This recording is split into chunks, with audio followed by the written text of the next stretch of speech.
Добрый день, дорогие друзья! Приветствую вас на канале Long Swim. Тем, кто смотрит это видео первый раз, обязательно подписывайтесь на наш канал. Не забывайте ставить лайки, нажимайте кнопку «Поделиться». В наших видео есть много интересной и полезной информации.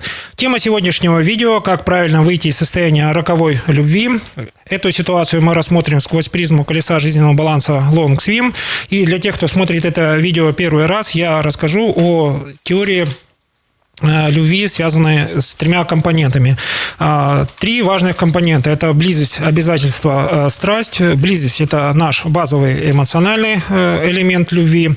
Обязательство – это наш когнитивный элемент любви, то есть сердце и наш разум действуют во взаимосвязке друг с другом, и страсть придает мотивацию этим действиям. В теории трехкомпонентной любви, если мы его рассматриваем через колесо жизненного баланса Long Swim, есть два основных момента. Есть основной момент, который формирует базу для построения хороших отношений.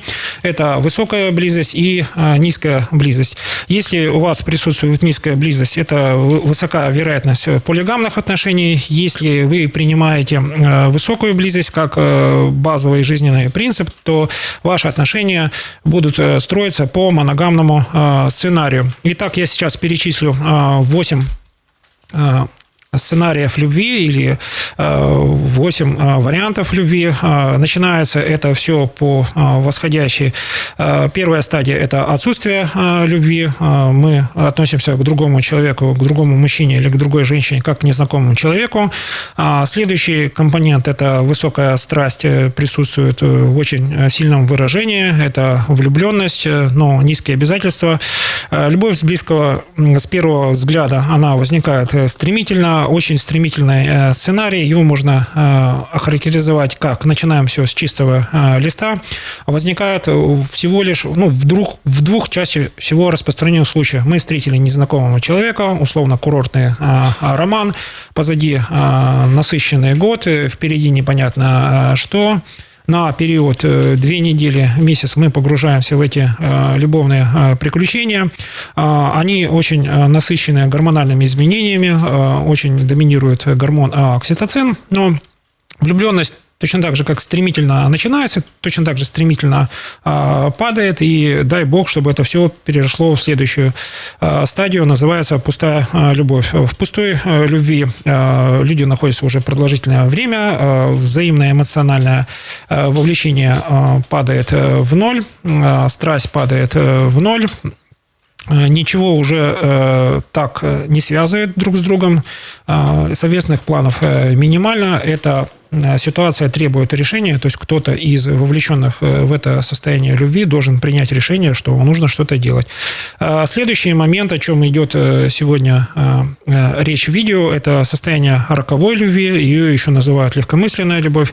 Это стадия, которая чаще всего следует за пустой любовью, то есть вы через свое эмоциональное вовлечение пытаетесь что-то изменить, вы чувствуете, что у вас второй гормональный взрыв, есть какие-то планы, они могут быть легкомысленными, нелегкомысленными, но они вас триггерят старые чувства эмоциональной близости, высокая страсть, то есть сексуальное влечение, и чаще всего роковая любовь опять проваливается в пустую любовь, потому что каждый из партнеров ожидал, что кто-то сделает первый вклад в эти отношения, нету совместных действий, и опять пустая любовь не дает вам перспективы ни в старых отношениях, не дает вам шанса в новых отношениях, потому что вас связывают обязательства. Следующее состояние любви, пятое, называется дружба-симпатия, то есть это когда присутствует теплота к человеку, и нет долгосрочных обязательств, то есть долгосрочные обязательства людей триггерят, потому что нужно что-то делать, а вдруг я сделаю не так, а вдруг еще что-то пойдет не по нашему плану. Как правило, женщина, если мы говорим о женщине, испытывает большую эмоциональную близость к другу мужчине, но этот друг мужчина сексуально не возбуждает ее. В принципе, несмотря на ровные отношения, это неплохая стартовая площадка для того, чтобы построить отношения по совершенно другим принципам. Еще раз напомню, что дружба уже входит в состояние, где высокая эмоциональная близость, то есть люди выбирают вас еще и еще раз, в принципе, можно сказать, что дружба основана на доверии. Романтическая любовь – это дружба плюс секс. Это когда мы к высокой эмоциональной близости добавляем высокую страсть, и в состоянии романтической любви большинство наших долгосрочных планов реализуются достаточно легко, без очень сильного вовлечения физических и прочих затрат. То есть вы окрыляете друг друга, взаимодополняете друг друга. Если присутствуют элементы эмоциональных качелей, они все компенсируются вашими совместными планами, когда хочется, не хочется, но нужно делать. Сделали, получили результат, который очень хорошо влияет на вашу мотивацию. Серотонина много, очень хорошо строятся долгосрочные отношения. Следующий момент – это дружеская любовь, это 7-й пункт.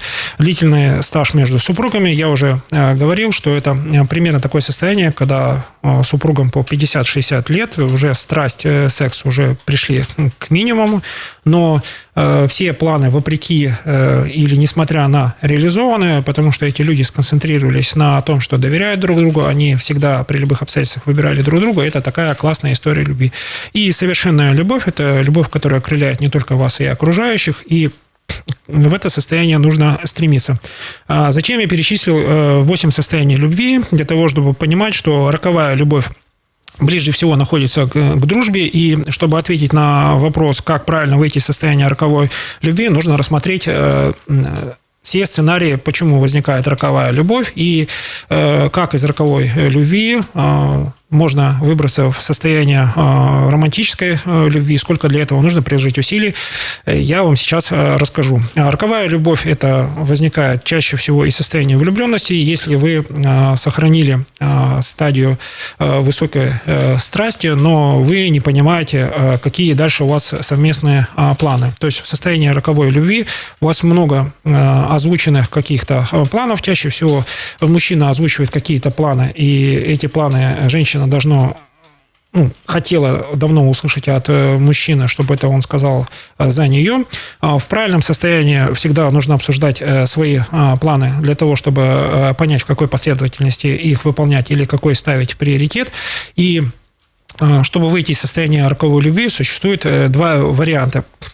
Чтобы вы из состояния роковой любви выходили не с чувством недоверия, а недоверие чаще всего вы чувство будете испытывать, когда ваш партнер перестал или с самого начала не верил в вашу перспективу, в перспективу ваших отношений, вам нужно в нем разочароваться. Чтобы разочароваться в существующем партнере, вам нужно перейти в стадию пустой любви, когда партнер всем своим поведением полностью стирает маску идеализации.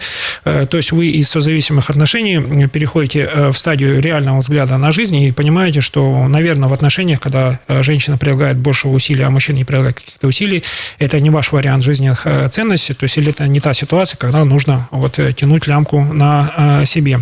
И в стадии пустой любви вы понимаете, что чаще всего возникает разрыв отношений, и вы новые отношения начинаете состояние дружбы, то есть когда вас связывает совместная эмоциональная близость, какие-то совпадения жизненных ценностей, но вы при этом чувствуете, что ваши отношения зарождаются очень-очень медленно. Поэтому самый распространенный выход из состояния роковой любви опуститься в стадию пустой любви и еще раз проговорить уже без эмоций, что вы ожидаете, что вас ждет или что вам предлагают. В данном случае нужно находиться в состоянии постороннего наблюдателя, отдать инициативу мужчине, и в этом состоянии, когда вы являетесь посторонним наблюдателем, включается рациональная часть вашего мозга, когда вы через свои высокие обязательства можете посмотреть, сколько усилий мужчина может приложить в отношения, которые хочет строить с вами, и насколько это обещание, и насколько это реальные действия. Можно перейти в стадию безроковой любви, влюбленности, когда вы человеку даете 2-й, 3-й или 4-й или 5-й шанс начать отношения с нуля, но чаще всего это ничего не ведет к чувству Разочарование. Почему? Потому что в состоянии влюбленности вы будете чувствовать реакцию пренебрежения и отторжения. То есть мужчина, с которыми вы уже не один раз заходите в эти отношения, чувствует, что ничего, кроме пренебрежения к вам, чувствовать не может. Опять чистый лист. Можно еще раз убедить вас как женщину в том, что вы романтик, это совершенно бесполезная ситуация, надо жить сегодняшним днем. И таким образом, разочаровавшись в стадии влюбленности, пустой любви и роковой любви, вы еще раз прорабатываете сферу духовного роста и творчества, понимаете, что вам не обязательно в отношениях искать чувство разрушения, вам нужно искать своих людей, которые воспринимают вас такой, как есть, воспринимают как любимую женщину с вашими планами, идеальными, не идеальными, с вашими амбициозными мечтами или с вашим желанием посвятить жизнь вот именно так, как вы это видите. Если мы рассмотрим состояние любви, которое связано с высокой страстью, то есть вы хотите, чтобы в ваших отношениях присутствовал секс, это у нас существует всего два состояния. Это романтическая любовь и совершенная любовь. Если мы говорим о совершенной любви и хотите, чтобы ваша история любви стала примером для окружающих, вам нужно сделать какие-то грандиозные вещи, которые будут примером для окружающих. Это тоже опять обращение к вашей сокровенной мечте, обращение к тем намерениям, которые у вас есть, самые амбициозные в профессиональном плане, потому что в романтической любви всегда присутствуют долгосрочные, но не сильно амбициозные планы.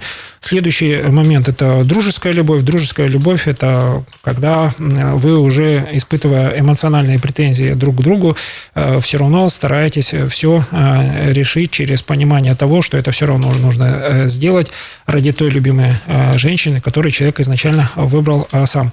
Насколько путь реализации из роковой любви шаг за шагом может быть в вашей жизни, пожалуйста, напишите ваши ожидания в комментариях. По теме каждой стадии любви выпустим отдельное видео. Тем, кто хочет рассказать свою историю успеха, обязательно пишите в комментариях. Всем желаю хорошего дня, прекрасного настроения. У вас все получится. Я в вас верю.